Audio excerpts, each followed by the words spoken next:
Hi guys, it's Tanja from Elite Pilates teacher training here in Devon, and I've just been shooting some videos, and I actually thought I would have a chat to you about your own practice.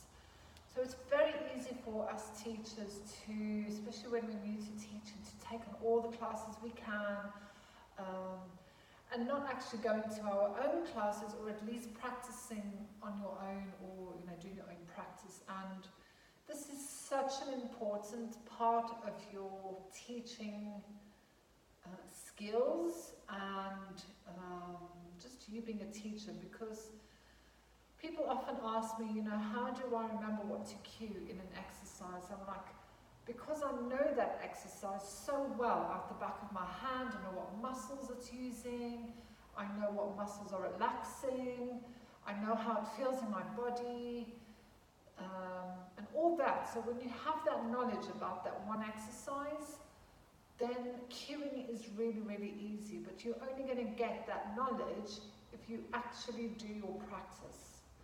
So, for example, I was just doing spine curls now for a video, and spine curls is one of my favorite exercises. So I really know how to make the exercise harder for clients within the class. I know how to make it easier. I know what to do to make it more challenging or less challenging.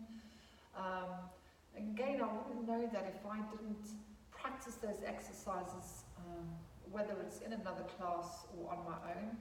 Just because there's not many places around here, I tend to do more self-practice, or I do it on the reformer. So it is really, really important. And with yoga as well, if you're a yoga teacher, self-practice is one of the core principles of yoga, and it's how do you expect to teach your clients if you are not having that personal practice yourself.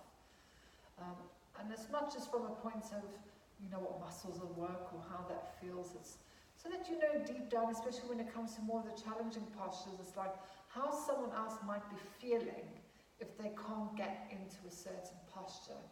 So I'm really shit at forward bends. My hamstrings are like quite tight. So I know that if I'm trying to teach a forward bend position and there's other people in the class that have really tight hamstrings, I know that that can actually be quite painful. I know that it's really frustrating, because I'd love to be able to lie flat on my legs, but sadly my legs will probably not allow me to do that unless I'm going to put hours and hours and hours and hours and hours of practice in.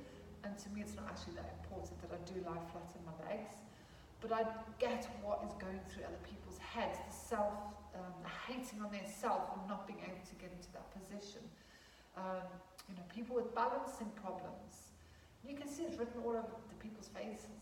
So the more you know what goes on inside of the person's heart and head when they're coming into more of the challenging postures, will help you to guide them through their practice more positively. So that is my tip for you today for teaching skills. Your teaching skills starts with your own practice on your own mat before you get in front of other people. So if you are wanting to do your Pilates teacher training and your yoga teacher training with us or whoever else, make sure that you are getting to your classes, that you're practicing on your own, and not just from a physical point of view. It's like what's going through your mind, what's going through your heart, and what's going through your body.